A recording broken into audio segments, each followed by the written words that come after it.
Hey guys, today my video is on human interactions and conflict management.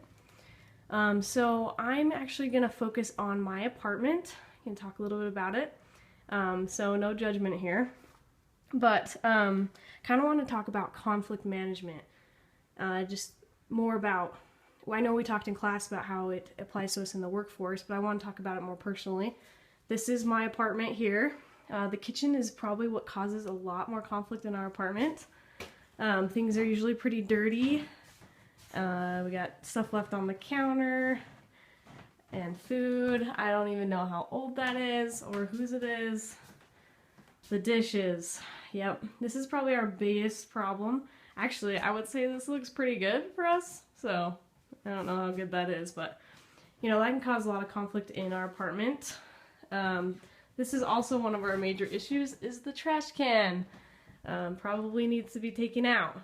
We just get caught up and get busy, and sometimes things can get really messy. Here's the living room. Things are just kind of left out. Just a random bag. Shoes, stuff on the table.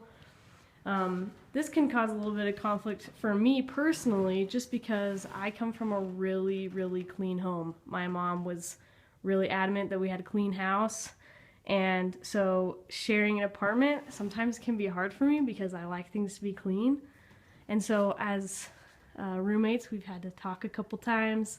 I'm probably that annoying roommate that wants to sit down and like make a plan, but I think that it's still important that we address conflict.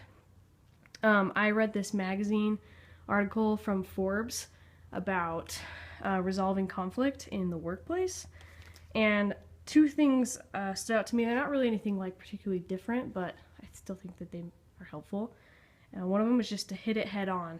You know, if you even see conflict coming, he suggests that you go and be proactive about it and try to take care of it. I had a job over the summer as a river guide for a couple seasons. And my first summer was really miserable because I was really frustrated with the way my boss handled things. And instead of talking to him about it, I let it fester. And it was bad, a really bad experience. But I ended up going back the next year, and in the first couple of weeks, I approached him and discussed it with him.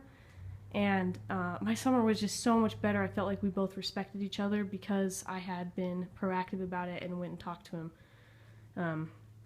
The other thing that he mentions in the article is the importance factor. Picking the things that are worth fighting over. Like, pick your battles. What things are really worth making conflict out of and which ones aren't. And I think this is really important because, like, in my apartment, I think there's things like the dishes that I think it probably is okay for me to be picky about.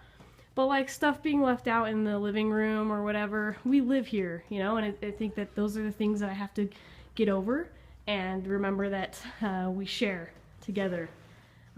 So those are just a few things that I learned from that article, and I think it's a good reminder that in whatever job we choose, whether it's in environmental biology or not, working with people is important, and making sure that we don't have conflicts with each other.